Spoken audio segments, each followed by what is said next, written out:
boys. This is a split. We have this first part. It's live content, TV, radio, online. The second part is for the written embargo. If anyone's recording on a mobile phone, can they please turn to flight mode, please? Pardon? What's your voice?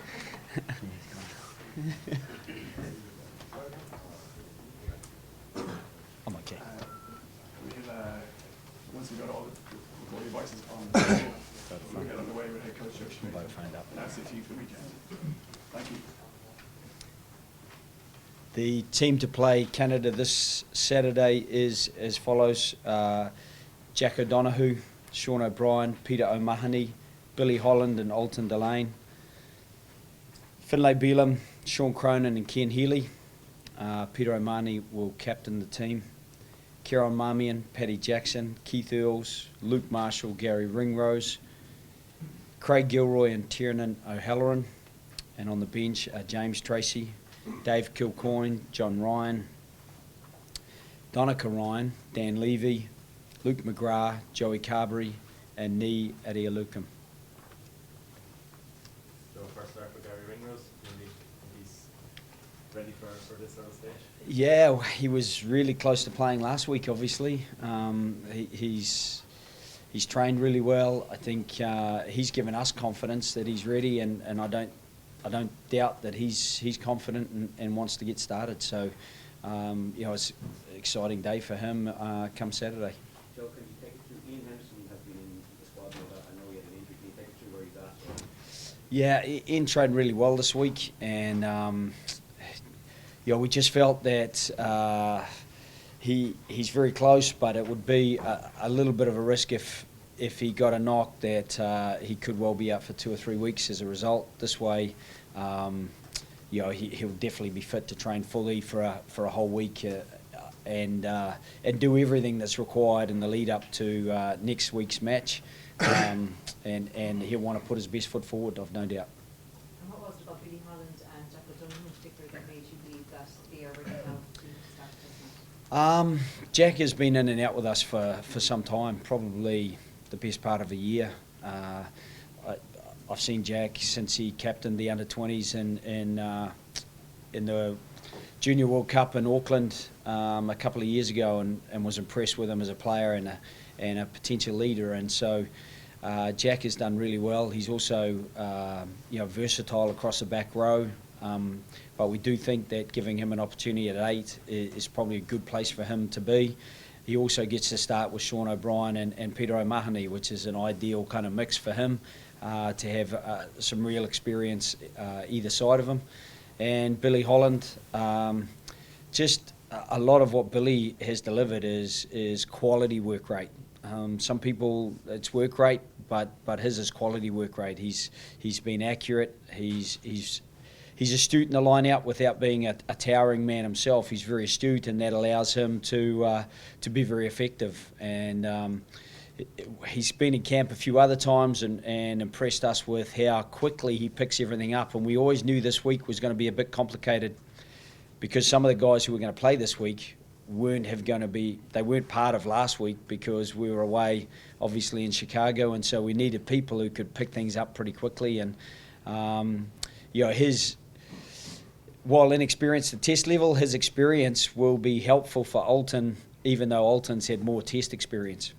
It's been a very long road for Billy, Joe, in terms of you've been in Munster for a very long time and finally making the breakthrough in Ireland.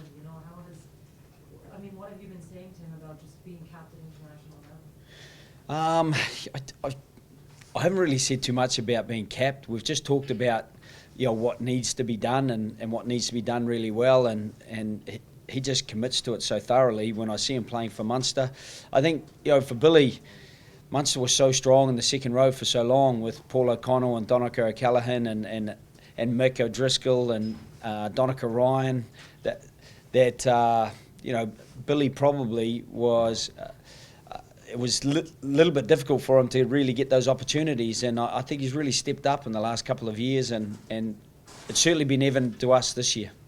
Joe, in terms of the two senior guys in the back row, is this almost an ideal scenario of if you held them back last week just because they weren't quite ready from your point of view, and they were maybe a little bit frustrated in a good way about that? This is a great opportunity for them to go out and Yeah, potentially. You know, I don't want them too frustrated. I want them just focused and ready to commit to what's best for the group, and that's what they'll do. I've had a lot to do with them over the last 3 years, and as tempted as we were last week, 56 minutes, which was still, when you're playing at the pace, trying to compete with the All Blacks, that's still 56 very fast minutes on a fast surface in, you know, close to 20-degree heat. It's not quite like it is, albeit sunny today. I think it maybe peaks at about 10 degrees. So, you know, to have someone like Josh van der Fleer coming off the bench, he had all the mileage under his belt. He had the experience of being with us before.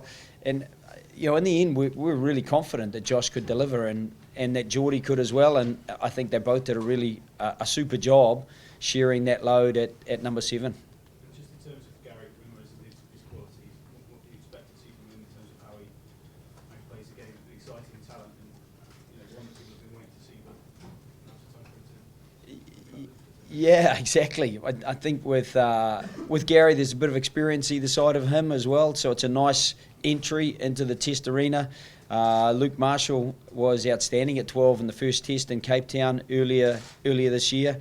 I think Keith Earls has got all that experience.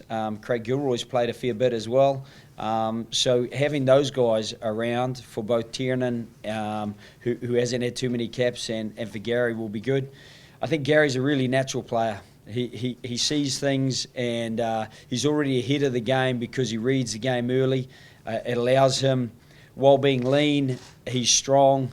It allows him to just avoid those full contacts and slip past players or slip half through a tackle and still get over the gain line. And at the same time, defensively, just being so astute as he is, we're hoping that allows him to control a little bit of what they're trying to do to us. Joe, firstly, what does Luke Marshall offer to this side? And secondly, how did your mother react to your apology? Yeah, she thought it was, she thought it was a little bit false, and she's dead right. Really, I was delighted that we won the game. So it was a little bit false, but at the same time, she was delighted anyway. But more importantly, Luke, he brings a robustness to the midfield. He has some quite nice skills that people probably don't see as much of. He's played quite a lot at 10, Luke, so you would have seen the little kick that he put through for Jared Payne to score in that first Test. He scored one himself with a good change-up in South Africa. You know, those sort of aspects of his game, he's defensively well able to get a shoulder on.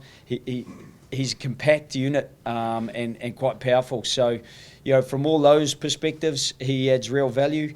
He's growing his confidence at this level, and you know, the sooner that continues to grow and he continues to maybe give a little bit more direction, I think that can help the players either side of him as well, because obviously the 10 usually has his hands full directing traffic and looking for where the space is, and if he can get a bit of help from outside him, I think that really helps. So obviously the players will only concentrate on this weekend's game, but there's the real carrot then the following weekend. How real is that opportunity of players putting in a really good performance this weekend and breaking into the team, a team which obviously did so well last weekend? Yeah, it is absolutely genuine. You know, there are players who will want to put their hand up, and you know, it's very open-ended. I do think that you know, there will be players who will come into the starting side or into the squad for next week's game, but I know to get there, they're going to have to fully focus on this game and make sure that they get what they need to get done as effectively as possible to allow them the springboard. Because I think the one danger is really underestimating Canada. That, you know, I know that some of the names won't be well known to people. Some of them definitely are. The guys who we've played against for years, the likes of DTH Van der Merwe. Kieran Hearn is over in London Irish, and I thought was really impressive at the World Cup.